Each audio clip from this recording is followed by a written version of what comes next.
मित्रों, रावण की तरह ही रावण की माता भी बहुत बड़ी शिव भक्त थी। एक बार उसने रावण से कहा कि तुम मेरे लिए शिवलिंग नहीं, स्वयं शिव को लेकर आओ, मैं उनके साक्षात दर्शन करना चाहती हूँ।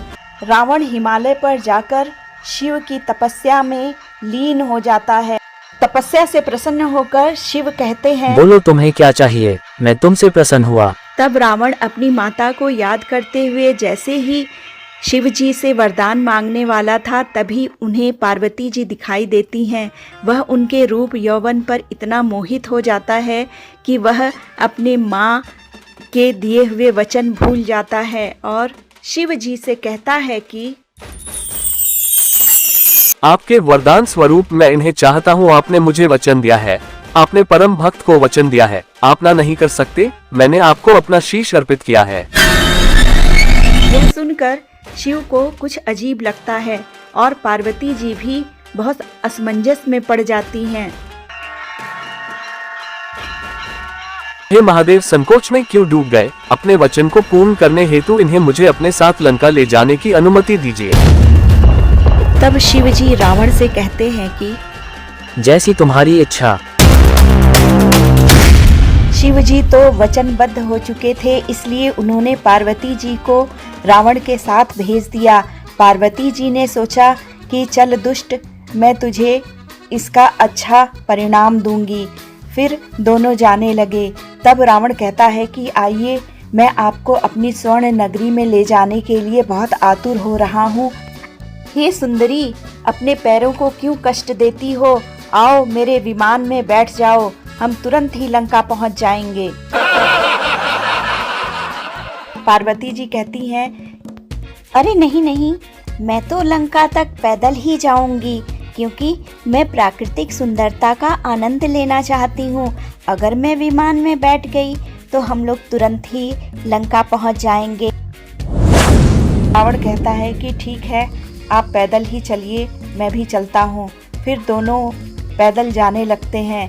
पार्वती जी मन ही मन बहुत ही क्रोधित हो रही थीं और मन ही मन सोचते जा रही थीं कि स्वामी ने अपना धर्म व दायित्व निभाते हुए इसे वरदान स्वरूप मुझे भेंट कर दिया, लेकिन अब इससे छुटकारा मुझे स्वयं ही प्राप्त करना होगा। रावण पार्वती जी से कहता है कि आपको रास्ते का ज्ञान नहीं है, आप मेरे पीछे पीछे चलिए। और रावण आगे आगे जा रहा था।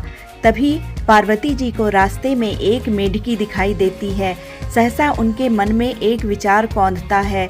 वह सोचती हैं, यह जो अधर्म कर रहा है, रूप के मोह में आकर कर रहा है, तो इसे कोई नया रूप दिखाकर इससे छुटकारा पाया जा सकता है। फिर वह कहती हैं कि इसके लिए तो यह मेढकी ही ठीक है। इसके पश्चात पार्वती जी अपनी दिव्य शक्ति से उस मेढकी को एक सुंदर रूपवान कन्या बना देती हैं और वह जंगल में जाकर गाना गाने लगती है। वह शिव की भक्ति में लीन हो जाती है। रावण को मधुर स्वर सुनाई देता है तो वह बहुत ही आतुर हो जाता है। वह कहता है कि इस जंगल में इतना मधुर स्वर किसका हो सकता है? अब तो मुझे यह जानना ही होगा कि यह कौन शिव भक्त है जो मेरे शिव की आराधना कर रहा है। तब पार्वती जी उससे कहती हैं कि अरे लंकेश, तुम रास्ता क्यों भटक रहे हो? चलो जल्दी, हमें देर हो जाएगी। तब रावण कहता है कि नहीं, रुको, मैं देखना चाहता हूँ कि यह मधुर स्वर किसका है। और वह उस स्वर के पीछे भागने लगता है। तब पार्वती जी कहती हैं कि अरे, मैं तो इधर हूँ, तुम इधर उधर कहाँ जा रहे हो? चलो ना, जल्दी चलते हैं। लंकेश, अगर तुम चाहो तो अपना विमान भी मंगा सकते हो। इतनी देर से पैदल चला चला के थका दिया, अब तुझे विमान चाहिए। और मैं जो पगला पगला के सुंदरी को ढूंढ रहा हूँ, उसमें मेरा साथ नहीं देगी, चल पैदल। और जब वह उसे देखता है तो उसके सौंदर्य को देखकर मंत्रमुग्ध हो जाता है। और तभी पार्वती जी कहती हैं कि चलो, तुम इसकी तरफ क्यों देख रहे हो, चलो यहाँ से जल्दी।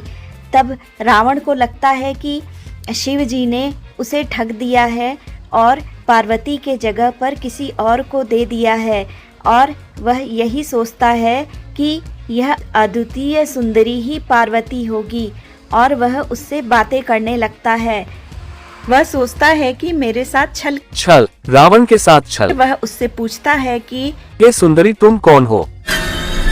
वह मेढकी बनी सुंदरी कहती है कि मैं मंदोदरी हूँ और यहाँ वन में शिव जी की आराधना कर रही थी।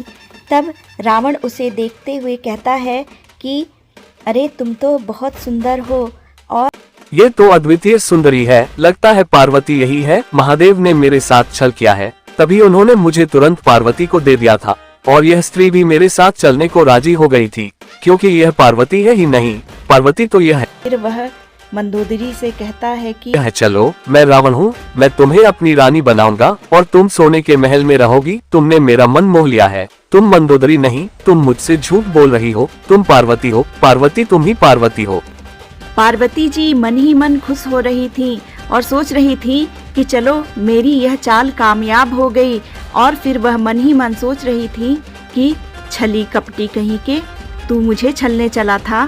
फिर वह रावण से कहती है कि नहीं नहीं, तुम मुझे बीच रास्ते में छोड़कर कैसे जा सकते हो? तुमने तो मुझे वरदान स्वरूप प्राप्त किया है, तुम मेरे साथ ऐसा क्यों कर रहे हो? झूठी नारी, तुम जाओ महादेव के पास, जहाँ से आए हो वही चली जाओ। मुझे मूर्ख बनाने की कोशिश मत करो, मैं तुम्हें अपने साथ नहीं ले जाऊंगा। चलो सुंदरी, देर मत करो। और यह कहता हुआ वह मंदोदरी के साथ लंका की तरफ चला जाता है। तब पार्वती जी क्रोध में आकर कहती हैं कि अरे दुष्ट रावण, तू कितना बड़ा मूर्ख है। सर्वज्ञानी तपस्वी होने के बाद भी तुमने माता जैसी मुझ पर कुदृष्टि डाली। भविष्य में तेरे साथ बहुत ही अनर्थ होगा, तेरे कुल का नाश हो जाएगा। हे रावण, तेरा भविष्य मुझे दिखाई दे रहा है। तू इसी जन्म में और किसी के साथ यही सब करेगा और जो तेरे सर्वनाश का कारण बनेगा, तेरे ही नहीं तेरे पूरे कुल का नाश होगा और तेरे घर में कोई दिया जलाने वाला भी नहीं बचेगा। इस तरह पार्वती जी ने रावण के सौंदर्य के मोह को बढ़ावा देकर स्वयं को उससे मुक्त करा लिया और वह शिव के पास वापस लौट जाती हैं। शिव को पता था कि पार्वती उससे मुक्त होने का कोई न कोई उपाय ढूंढ ही लेंगी और फिर दोनों बहुत प्रसन्न होते हैं, क्योंकि वह थे तो अर्धनारीश्वर, यानी आधा शरीर शिव का था और आधा पार्वती का। सत्यं शिवं सुंदरं